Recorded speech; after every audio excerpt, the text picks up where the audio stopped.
Bismillahir Rahmanir Rahim. Alhamdulillah wassalatu wassalamu ala Rasulillah. Welcome to Inspired by the Quran series.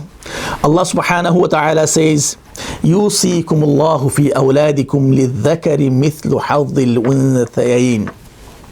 This is a long verse about writing up a will and the inheritance law. Allah subhanahu wa ta'ala says that Yusikumullah, that Allah commands you regarding your children's inheritance. لِلذَّكَرِ مِثْلُ حَظِّ الْأُنْثَيَيْنِ, that the male will have the equal of the portion of two females, i.e. that a male will have two portions and a female will have one portion. And often people misunderstand this verse, and we'll come to that point later. A long verse gives us a detailed breakdown of who deserves how much or what percentage. So some people will be entitled to half of the complete wealth. Some people will be entitled to 2/3. Some people will be entitled to 1/6, and it gives a clear breakdown. But towards the end of this verse, Allah subhanahu wa ta'ala says, "Tilka hududullah," that these are the limits or boundaries for Allah subhanahu wa ta'ala, set by Allah subhanahu wa ta'ala. وَمَنْ يُطِعِ اللَّهِ, and those who will obey these boundaries or these limits, وَرَسُولَهُ, and those who will obey his messenger, يُدْخِلْهُ جَنَّاتٍ, they will enter Jannat, paradise. On the contrary, وَمَنْ يَعْصِ اللَّهِ, that those who will disobey Allah subhanahu wa ta'ala, wa rasulahu, and his messenger, wa yata'adda hududahu, and those who transgress his limits, yudkhilhu nara, will enter hellfire. There was another revelation prior to this revelation. Allah subhanahu wa ta'ala says, كُتِبَ عَلَيْكُمْ إِذَا حَضَرَ أَحَدَكُمُ الْمَوْتُ إِن تَرَكَ خَيْرًا الْوَصِيَّةُ لِلْوَالِدَيْنِ وَالْأَقْرَبِينَ بِالْمَعْرُوفِ. Again, talking about that when the death comes, write up a will or leave behind a will. But that instruction was that leave the will according to وَالْأَقْرَبِ بِالْمَعْرُوفِ, according to reasonable manners or according to a reasonable amount, i.e. the distribution portion wasn't exactly instructed. Whereas the second revelation, Yusikumullah, Allah gives a clear instruction regarding the distribution portion. Now, just briefly mentioning a couple of points regarding this verse and regarding the writing up a will and the inheritance law. The first point is regarding the milkiyah, or the ownership of wealth, or the concept of ownership of wealth in Islam. Because we human beings, we think that whatever we earn, it belongs to us. But in Islam, Allah subhanahu wa ta'ala says, Lillahi ma fi samawati wa ma fil ard. To Allah belongs whatever is between the heavens and the earth. So everything belongs to Allah subhanahu wa ta'ala. So the concept of ownership in Islam, that everything belongs to Allah, nothing belongs to us. Yes, there are things in our possession, and we are the custodians of that, and we are the caretakers of our possessions. But the real owner is Allah subhanahu wa ta'ala. And therefore, the wealth is only a means to our objective of life. So to achieve the objective of life, wealth is a means, nothing more than that. And at the same time, Islam also recognizes that work is the best way to obtain wealth or obtain assets in life. So therefore, Islam strongly encourages us to actually work and earn our livelihood. The second point is the distribution order. Now, when we die, the inheritance distribution is according to Allah subhanahu wa ta'ala, as he mentioned, Yusikumullahu fi awladikum. But at the same time, there are certain priorities. And among those priorities, that if we look at the order, that when we die from our wealth, the first expenditure is the burial cost. The burial cost must be deducted from the wealth. Secondly, if there is any debts, that must be deducted from the wealth. Thirdly, if the person who has died has left any will, or as there is a gift provision in Islam, and the maximum of gift provision is up to 1/3, that one can actually give or leave behind a will of gift, give a gift to someone up to maximum up to 1/3 of his or her wealth. And the fourth order is the inheritance, i.e., after clearing up the burial cost, the debts, and if any will is left, the will of gift is left, and then we distribute the inheritance portions. And inheritance, or the entitlement of inheritance, is actually through nasab and zawaj, through family lineage and through marriage. So therefore you will be entitled to inheritance either through nasab, family lineage, or through zawaj, marriage. And therefore those who are entitled to inheritance, there are different people. Some people are above us, i.e. our ascendants, and some are below us, our descendants. So the people who are above us, our parents, and above them, and the people who are below us, our descendants, our children, and sidewise our spouses, our siblings, and our uncles and aunties. So these are the people who are entitled to inheritance. Now, what we also find that the distribution order is given by Allah subhanahu wa ta'ala.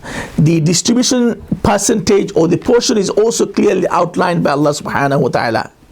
And it is also advised that we actually distribute according to the order of Allah subhanahu wa ta'ala. And also for the people who are living in a society where they cannot, the inheritance law is not based on Islamic law, it is very important that actually we write up a will before we die to actually avoid family conflicts. Many families, they get into conflicts, especially after the father passes, when he passes away, the children or the siblings, they actually unfortunately get into conflicts. And therefore it is very important that we don't leave behind any conflict.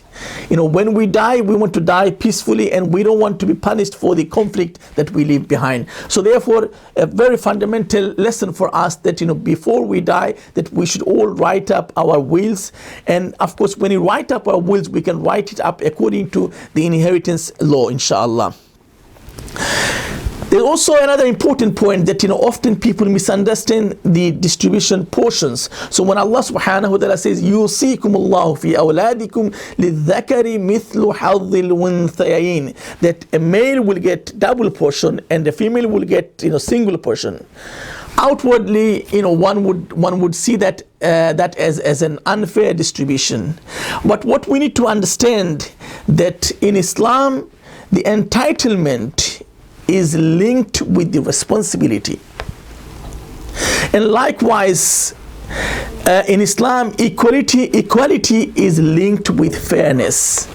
And what we need to understand, that the entitlement is linked with responsibility. So therefore, you will get what you are responsible for, or your responsibility will also determine your entitlement. So for example, in Islam, a male is responsible. So if he gets 2 portions, he is responsible to look after, many other family members, including his mother, his wife, his sister, his daughter.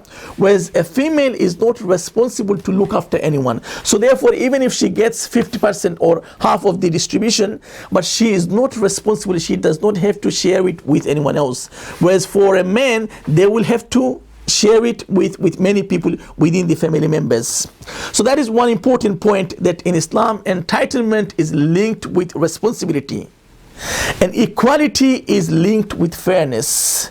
And therefore, if we look at in Islam, yes, there is no difference between men and women in the status. There is no difference in opportunities between men and men. So women can also have equal opportunity in terms of employment, in terms of education, in terms of business, in terms of all these opportunities. Men and women have equal opportunities. Men and women have equal status. But when it comes to responsibility, Islam looks at the circumstance of individual, and then assigns or commissions the person according to its circumstance and condition. So therefore, the responsibility will vary. Entitlement is linked with the responsibility, and therefore sometimes the entitlement may vary because of the responsibility. Sometimes also we find that in some families that the men are not fulfilling their duties, and women may end up looking after parents or mother and so forth, and therefore in such a circumstance should the distribution portion change. One of the problems we will face that, if we try to sort of change the distribution portions, then we are actually changing the text, the divine revelation of Allah subhanahu wa ta'ala. We need to understand that we have a text and we have a context, and in between is human beings. The text won't change, human beings won't change, but the context may change. But if we start changing the text and the instructions of the text because of context, then it will jeopardize everything, because then we will be left with no intact text. So therefore it's very important that we understand that, yes, if there is a need, we can readjust. So there is the provision of gift. One can actually give or write up in their will the up to 1/3 as gift. So if they feel that a child is more deserving because of the circumstance or because of the responsibility they are carrying out, yes, one can actually also give as a gift up to 1/3. As for the original distribution portion, we should keep it intact as it is being revealed by Allah subhanahu wa ta'ala, because these are the hudud of Allah subhanahu wa ta'ala, and Allah subhanahu wa ta'ala says, tilka hududullah. These are the boundaries or limits set by Allah subhanahu wa ta'ala, and if we obey them, then inshallah we will enter Jannah. And وَمَنْ يَعْصِ اللَّهَ, and those who disobey those boundaries, and those who transgress those boundaries, they will enter hellfire. Now at the same time, we also need to understand that if a son is not fulfilling the responsibility of looking after parents or other family members, they are not exempted from their responsibility. Likewise, if a daughter is fulfilling the duty and looking after family members without the obligation, without the responsibility, they will not be deprived from the rewards, because in Islam the life doesn't end here. So the life extends to the hereafter, and therefore if you fail to fulfill your responsibility, you are not exempted, you will be held accountable for that. And if you fulfill a duty which is not obligatory upon you, you will not be deprived from the reward in the hereafter. So the ultimate accountability lies in the hereafter. We all will be held accountable on the Day of Judgment. I pray to Allah subhanahu wa ta'ala that He gives us better understanding of our duties and responsibilities, and we fulfill the ahkam of Allah subhanahu wa ta'ala. Assalamu alaikum wa rahmatullahi wa barakatuh.